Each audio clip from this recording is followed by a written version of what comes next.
Good afternoon and welcome to another episode of My Backstage Pass.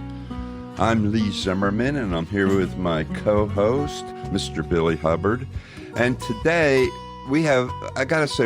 for me personally, this is a great honor to be interviewing the wonderful Tamara Saviano, who is an author, a writer, she's a Renaissance woman. Are you a Renaissance woman, Tamara? It seems like you are. Well, no one's ever called me that before, Lee, but I'll take it. No, I'm surprised. I'm surprised nobody's ever called you that before. With Tamara, in my eyes, Tamara has given us all a gift because she wrote a brilliant book about the late, great singer-songwriter Guy Clark. Without Getting Killed or Getting Caught, which is, right, it's a lyric from one of Guy's songs, right? Yeah, Without Getting Killed or Caught comes from LA Freeway. If I could just get off of this LA Freeway without getting killed or caught. It's such a beautiful song, and man, he just had the gift of expression. And I want to totally get into how you met Guy and the work you did with him. But I do want to mention at the outset that there's a new documentary based on the book, right? There is. The documentary is called Without Getting Killed or Caught. And we just had 6 virtual screenings. We debuted at South by Southwest, and we had 6 kind of live stream virtual screenings, and we're going to be going on demand probably, early June. We're still working out the details on that. But so we're rolling out the film, and we'll do some in-person events later this year as things open up. Well, I'm glad we got you before you got too busy, because I know the rest of your year is going to be very busy, it sounds like. But you have been involved in so many facets of the media and communications. Could you share with us, before we get into the story of Guy, could you share with us, your backstory? And Sure. Yeah, that'd be great. So I started my career in radio at WMIL and WOKY radio in Milwaukee, Wisconsin, which is my hometown. Mm-hmm. WMIL is a country station, and WOKY was MOR, they used to call it, middle of the road. Yep. I think that format's gone now. But adult contemporary, I think that took its place. Yeah, it was Frank Sinatra, Rosemary Clooney, that kind of thing. But so at the radio station, the company was called Sundance Broadcasting, and they were actually really a forward-thinking company, innovative, and just run by these beautiful people, just geniuses. And it was the best job I've ever had. And they, long before the internet and long before deregulation, they started radio station magazines.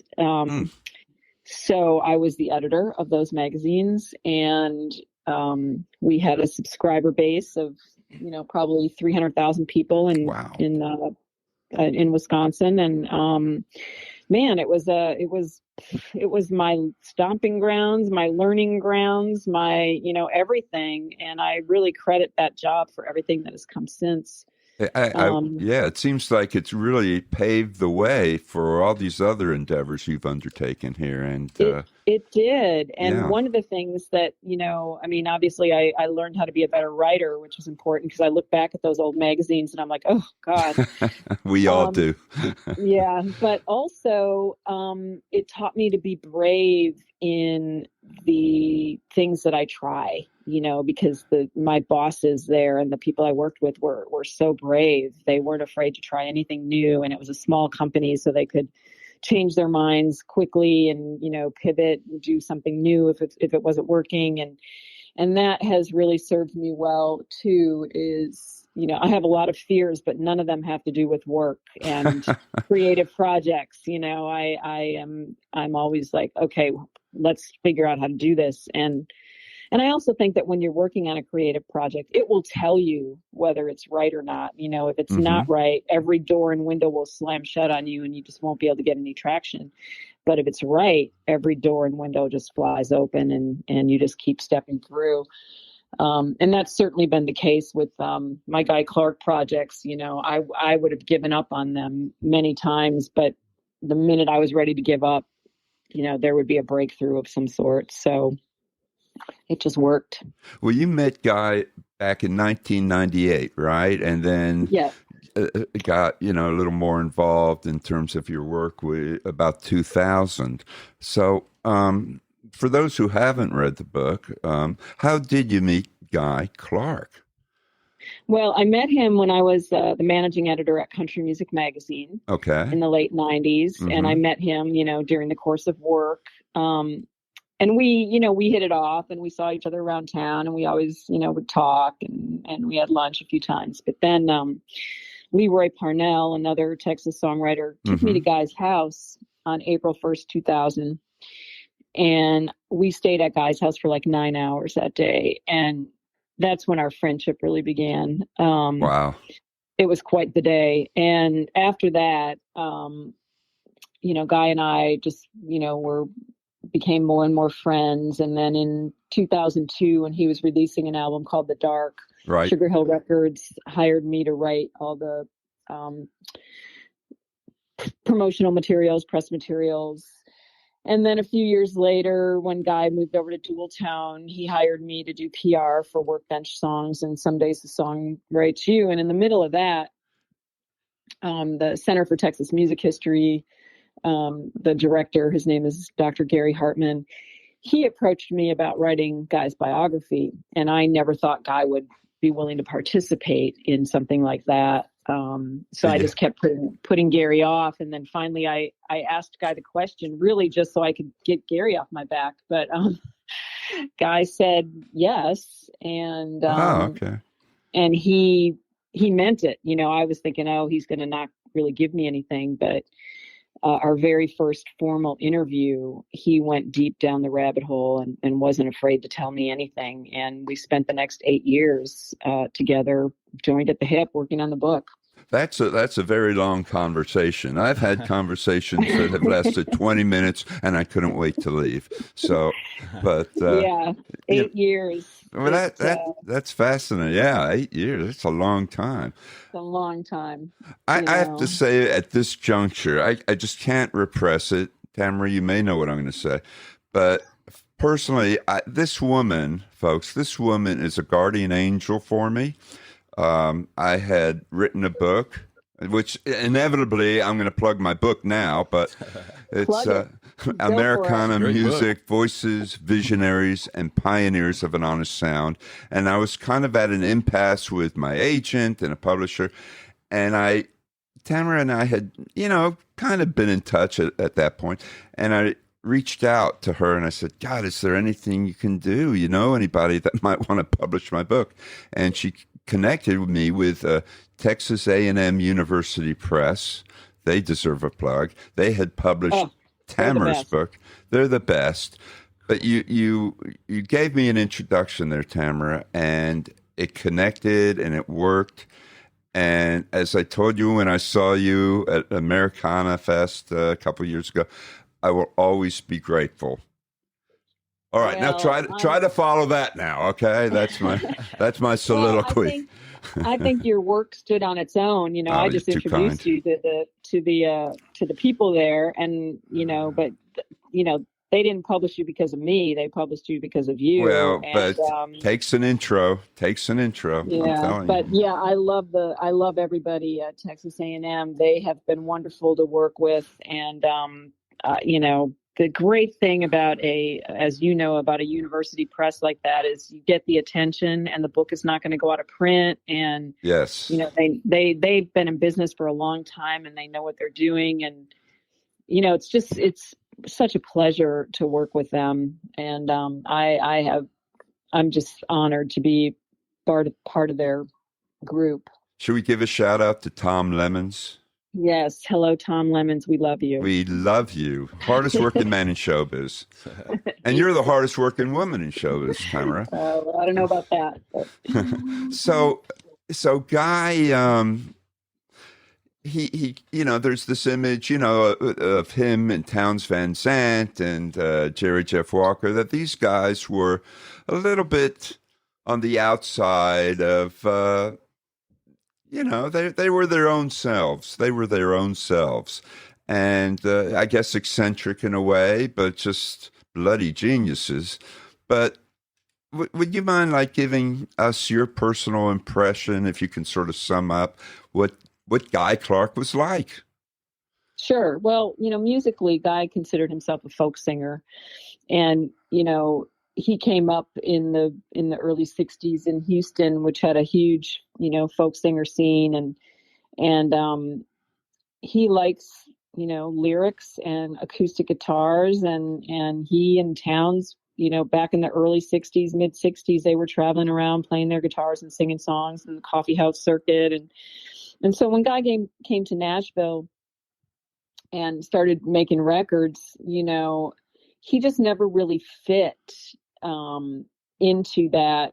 He was kind of a square peg in the round Right. hole of country music. Yes. And Yeah. and and I'm not I mean, I love country music. I'm a student of country music, and I love country music, and I listen to country music all the time. But Guy was not country. No. He was a folk singer. No. And so it just didn't work. His first 5 albums, they were trying to make him, a radio star, and his songs are not cut out to be a country radio star. So it just didn't fit until he decided to go back to his folk singing roots and record the way folk singers record, and tour the way folk singers tour. And that's when he really had his success. I was going to say, it reminded me of something in the documentary. I think I saw it there too. Guy said that he was cursed with artistic integrity. I think so. He said it. Wow. We should all be so cursed. And that was great. That's a great. We should all be so cursed. Yeah. And I mean, and he meant it in the way that, he really wished he could have written like a Garth Brooks hit. He wanted to write songs like Really? that. He wanted to be a successful songwriter, and he just didn't know how to do it. He couldn't do it. And it bummed him out that he couldn't do it. So that's what he meant surprising. By being cursed, So some of the things something else you're talking about, that gang, that those guys, those great songwriters, funny stuff they did, and I don't want to give it away, but the thing about the mice in the bag. Oh yeah, the mice in the bag. It was just something funny. Maybe well, now we have to talk about it, Tamara. Billy, well, I didn't gave know away the hook. Now, okay, inevitably, can you talk about the mice in the bag? Sure.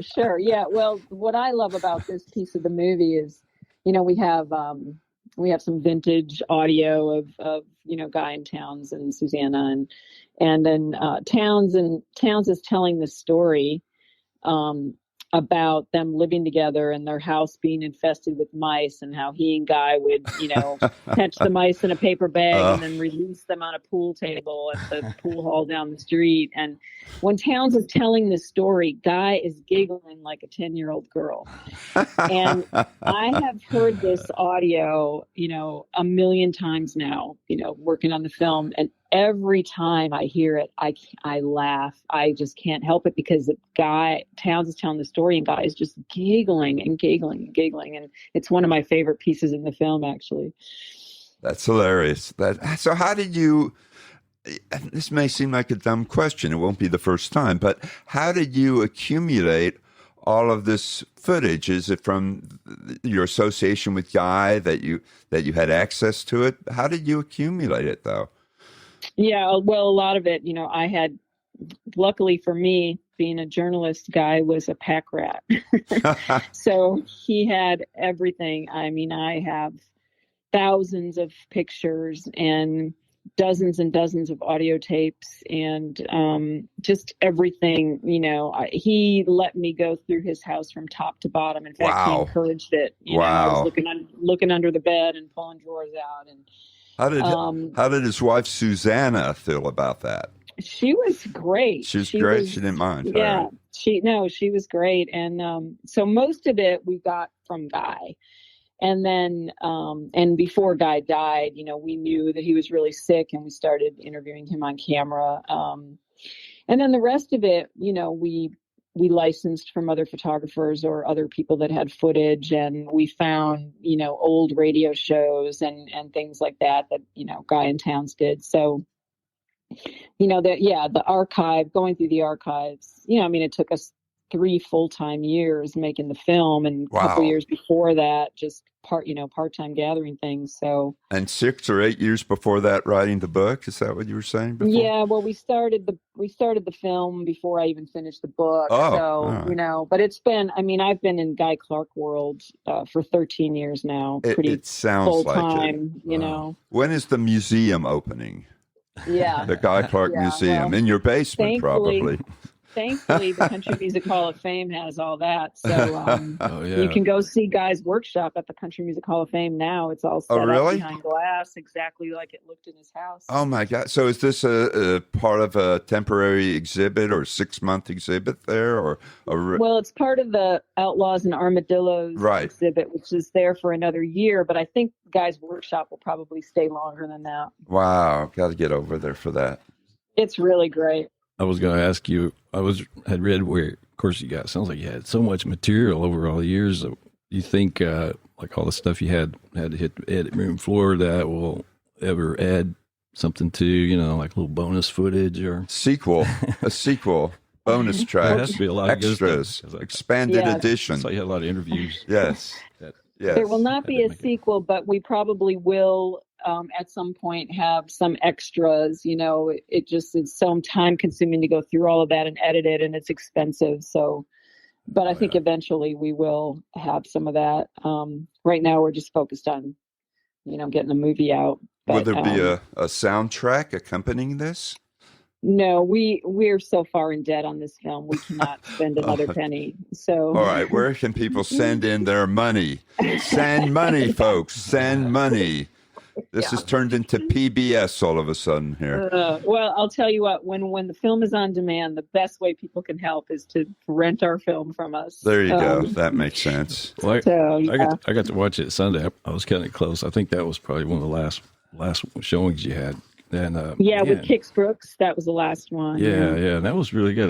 Some of the things Kix said that was fascinating that I could relate to. He talked about turning down a writing session or him having a writing project, and just because he didn't want that pressure of having to, I guess, with a guy that would be tough. That was that was really interesting. But did Guy co-write? He did some co-writing, yeah, didn't he? He co-wrote a lot, especially in his later years, the last 20 years or so, he co-wrote a lot. And he said it was because he loved to write, but in his older age, he just couldn't dial up the ideas the way he could as a young man. So he'd write with a lot of young writers, and he loved it. He loved it. Yeah. And Verlon was telling me about some things. I got to hear some stories from him about Guy, and I heard Townes said something about. I think it was something about. He would say, "Guy won't let me drive, and I'm an expert driver." And Verlon was saying, he's telling some stories, said the similar thing. So it's just another little glimpse into his personalities. Yeah. You really get a sense of what Guy was like listening to Verlon, because I know. We've seen him several times, and he kind of tells the same anecdotes, especially if you prod him a little bit, but it never gets old, and it always seems to affect him and affect the audience when he shares these memories. It's just very touching, It is. Yeah. I went on the road with Guy and Verlon. Oh boy! When I was working on the book, I went out with them for a couple of weeks around Texas, and boy, that was quite the trip. To say the least, I'm sure. Verlon is a saint. Let me just say that. Now, Verlon talks about a time where he and Guy were doing a special gig in the Bahamas or something, getting paid a lot of money, and Yes, they came back and got story. caught in a hurricane, and and Verlon's getting sick and scared, and Guy's just sort of reclining there, saying, "Hey, love it." I love that story. Yeah. So I would think what you've done, you said, you're just all Guy all the time, but I would think that it's become kind of a mission, I mean, you've devoted so much time, and obviously you love Guy and you love his music and you love his legacy. I mean, this becomes more than a gig. This is a passion, is it not? Well, yes, because otherwise I wouldn't be crazy enough to do it. That was an obvious leading question. I know. Yeah. I know. Yeah. I mean, I had no idea, if someone had told me 13 years ago that we'd still be talking about Guy now and projects around him, I don't know that I would have willingly gone down the path, but it started with the book, and then in the middle of there we produced a tribute album to him. Yeah, and then, that's and then the movie, beautiful. and it's just been like, okay, yeah. So I mean, I think Guy deserves it, and and we know him and love him, but he's not well known, and he should be. And that's part of the goal. I think everybody should be listening to Guy Clark music. Yes. Yes. And so I hope that our projects, help find some, help people discover Guy and how wonderful he is. And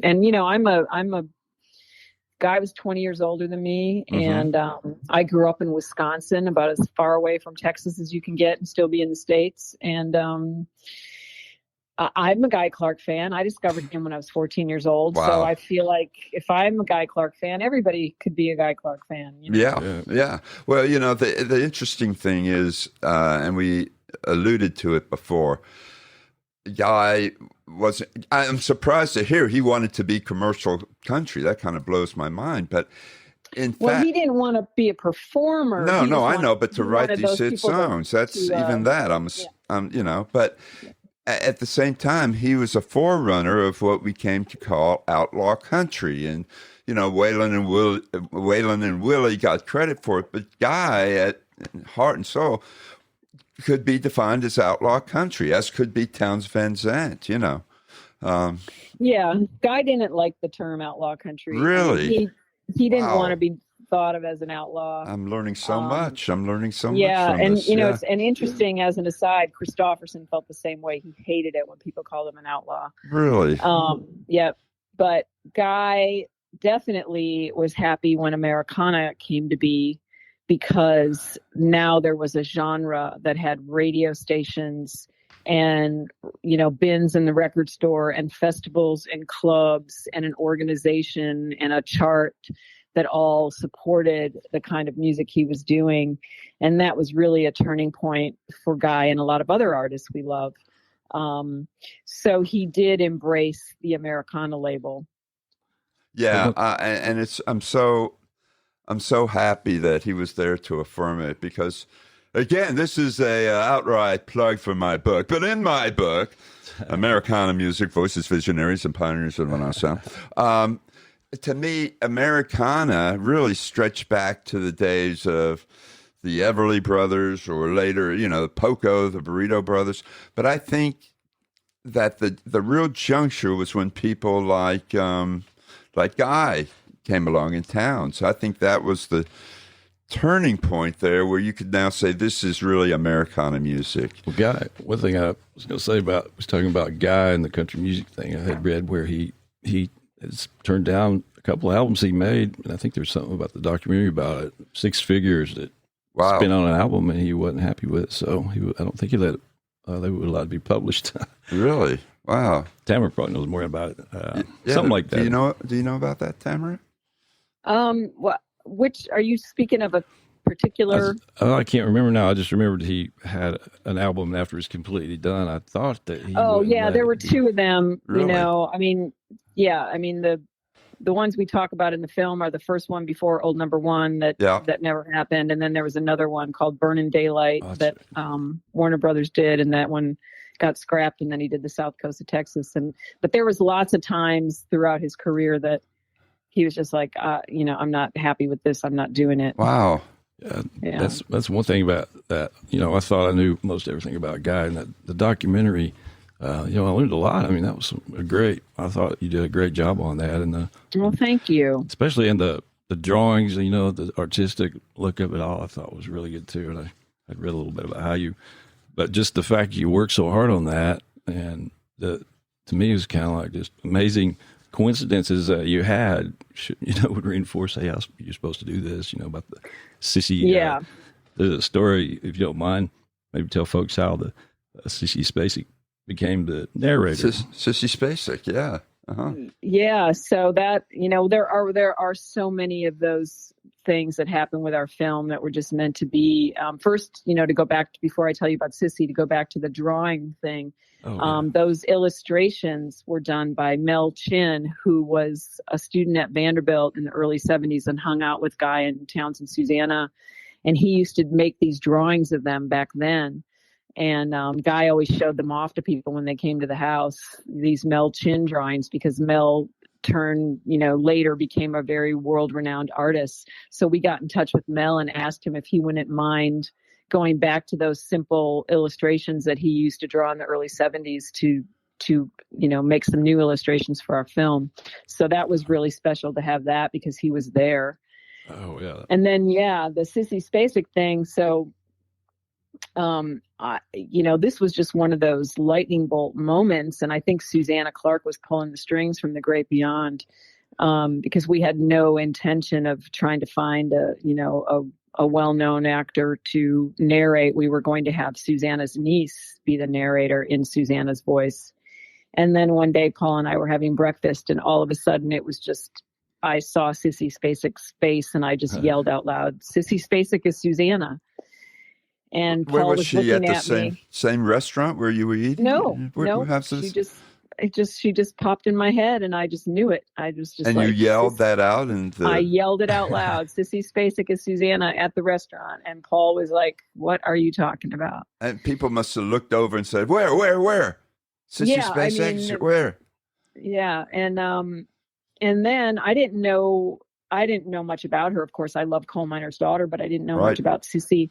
And so I went and I bought her autobiography and I read it. And while I was reading it, I learned in that book that after she won an Oscar for Coal Miner's Daughter, Sissy came to Nashville to record an album, and Rodney Crowell produced that album. Wow. So then I called Rodney Crowell and I said, "Hey, what about Sissy Spacek?" And he said, "Not only did I produce that album, but there's a Susanna Clark song on that album." Wow, that's crazy.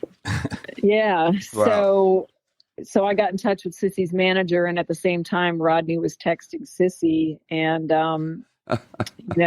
we showed her a rough cut when we were ready, and she liked it, so she agreed to do it. And then while we were in the studio with Sissy recording the narration, she was telling us, also she grew up in Quitman, Texas, which is 100 miles away from Atlanta, Texas, where Susanna Clark grew up. Oh, wow. So as Rodney says, they both have that East Texas piney woods timbre to their voice. Wow. And so while we were in the studio, Sissy told us a story about when Sissy was about 15 years old and learning how to play the guitar in Quitman, Texas. Her best friend's cousin came through from Houston and taught her some, folk picking techniques on her guitar. Right. And it turns out, we find out later that person that taught Sissy how to play the guitar was Guy's first wife, Susan Spa. Good wow. Grief, man, what crazy. I'm always so impressed when I talk to people and they can refer to these icons by their first name. I mean, when I called Rodney and then I said, Sissy, and I have to say, well, Mr. Crowell, he's very nice, and Miss Spacek. So I'm very impressed, Tamara, that you have that kind of relationship. You picked up the phone. I do have that kind of relationship with Rodney, but, Rodney and I, we got to be friends because of Guy. Right. And Guy had a very long, slow, painful death. And so all of Guy's friends, it's kind of like you go through a war together. You're on the phone with each other constantly, checking on how Guy's feeling, how his treatments are going, how much pain management. And then you're in and out of the hospital with him, So I was sitting for, hours at a time in nursing home rooms with Rodney and Steve and Guy's other friends. And I think that's why when we interviewed them on camera, the interviews are so intimate. Right. Because I wasn't a journalist coming in from New York to interview them. I was someone who had gone through this really long, painful time with them. Yeah. So I don't know Sissy. I only met Sissy, You can call her Sissy. project. I would say, well, I don't know Miss Spacek. You can say, you're close enough, Tamara. You're in the circle. Well, sorry. She was lovely. Yeah. But yes, I Rodney Crowell, I feel quite comfortable calling anytime. He's a wonderful man. I've had the pleasure of meeting him at Merle Fest, and we were talking about a friend of mine, who was very ill. And during this cruise, Cayamo, Rodney Crowell came over and sat down with him and started talking to him, and it affected my friend so much. And when I happened to meet Rodney I'm calling him Rodney, at Merle Fest, and I mentioned that he had met my friend, and he really was affected, and he gave me a man hug. I mean, it was a very emotional moment. So I know he's not to mention all the songs he's written too. I mean, yeah, you can tell. Rodney is just he's a wonderful human. He's just a wonderful human, and we're all lucky to have him and his music. Yeah. In the same world we're in, Yeah. And for those that might not be aware, who aren't aware, Guy Clark wrote some of the most beautiful, moving, touching, personal, intimate songs that we are all blessed to have in this universe. And I would suggest to anybody who's listening, if you have not become familiar with Guy Clark's music, that you Google him, you check out the albums. I mean, the song LA Freeway, I can't listen to that without kind of getting a little damp there. I won't do that in front of Billy. I'll be embarrassed. But I mean, really, and yeah. I mean, Randall Knife. Oh my God. Randall Knife is. I know. If you're gonna go listen to one Guy Clark song and you have a father, go listen to Randall Knife. I mean, some songs are too emotional for me to listen to without getting all sort of misty. And when Billy's around, I can't do that. I mean, I keep telling Billy, I'm manly, man. I'm manly. I don't weep. And so I don't want to destroy that image of my friend Billy. Well, I got to say, I was asking Sean Camp. I know he was, I think he produced that This One's For You album. And man, that's one of my favorites. Sean and I produced that together. Oh, yeah, I knew you have. Yeah. That's what I was going to ask you, what you got, how you were involved in that. But I wish I could get that on vinyl. And I was sort of complaining to him. I said, man, we should get on vinyl. But he didn't give me any help. We made that was one of those things where we made a really bad deal with a bad record company. So unfortunately, who shall remain unnamed, I'm sure. Yeah. So unfortunately, that record is going to never not be on vinyl, I doubt. That's a shame. I mean, Tamara, you've done so much. Again, as we said at the beginning, I can't think of any realm of the media or of communication, whatever you want to call it, that you have not been involved with. And so what haven't you done that's on your bucket list? Maybe that's the way to ask that question. A podcast. Billy, you hear that? A podcast. I've never thought of that. Well, Tamara, maybe we can talk. Maybe we can talk afterwards. It won't be about music, though. Now, why not? What will it be about? I'm not quite sure yet, but it'll have something to do with the Great Lakes. Something to do with so it'll be like a naturalist. I don't know. Probably more about the people of the Great Lakes. I'm a Great Lakes girl. I grew up on Lake Michigan. Wow, there's always great stories around lake people. There are a lot of lakes here in East Tennessee. Yeah. Right. Well, they're not Great Lakes. I'd call them a Great Lake. At least one of them. They're not the Great Lakes. A kind of Great Lake. We have the kind of Great Lakes here. Yeah, they're not the the major bodies of water that are the Great Lakes. Well, you got to come east. All right, we're inviting you. You're only 2.5 hours east of you when you're in Nashville. So my next project will have something to do with the Great Lakes, but I'm not sure what yet. You're still involved with this, obviously, right? I mean, this is taking. And, I got to get this film out first. and again, I'd say you were the ultimate world authority on Guy Clark, so that occupies some time. I mean, I'm sure whenever anybody wants to know something about Guy Clark, they call you up, right? Has it gotten to that point? Spokesperson? Oh, yes. Yes. I mean, I am, I know a lot about Guy. Yeah. I do know a lot about Guy. But again, you're a publicist, you're a manager, you've got it all covered. You really do. You have it all covered. Yeah. Affirmation. I'm sending affirmation your way. I used to be a publicist, and I used to be a manager, but it's all you could do. You could turn on a dime if you had to. Look, you're doing this interview today. That's publicity. There you go. Yeah. It's terrific. So why don't before we depart here, why don't you again tell us the name of the documentary and how people can find it and view it? Yeah. So it's called Without Getting Killed or Caught, and people can go to withoutgettingkilledorcaught.com. And if they sign up for our newsletter, they will get notifications about when the film is available on demand and when we are going to be in theaters and other special events. You can't see it right this minute, but another month from now or so, you will be able to see it. Excellent. So yeah, I would love for everybody to see it.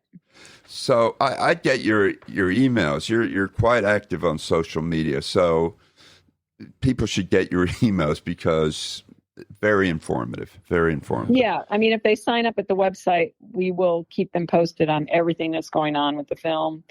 And we've got some kind of cool merch, that goes with the film. That's also there, and we'll be doing events. I think I have a date on hold at the Belcourt in Nashville, and hopefully we'll do Knoxville and you better do Knoxville. That's where we are. Yeah. So we'll just take it one day at a time. Right now theaters are not open at full capacity, and even if they are, people aren't going. So we'll just have to kind of play it by ear as more people are vaccinated and the pandemic winds down. There'll be more opportunities. I think the Regal in downtown Knoxville is open. The Regal Cinema. Yeah, I think that's a smaller one. Yeah. Is it smaller? It's a little bit deal. But there is Maryville College. That would be a wonderful venue for you. We'll have to talk off mic here. Yeah, I have ideas. Good. So, well, again, Tamara, I can't thank you enough for joining us. Again, thank you for all you've done for me personally. You really started me on the road to becoming an author. I guess I should. You're welcome, Lee. And, it's just great knowing you and great having you to share the legacy of Guy Clark and all the other great music that you've been involved with and everything. So thanks so much, Tamara. All the best to you. Thanks a lot, Tamara. And thanks, everybody, for joining us. Please like, share, and subscribe to my Backstage Pass on your favorite outlet. And see you all next time. Happy trails. Happy trails. Don't leave that out.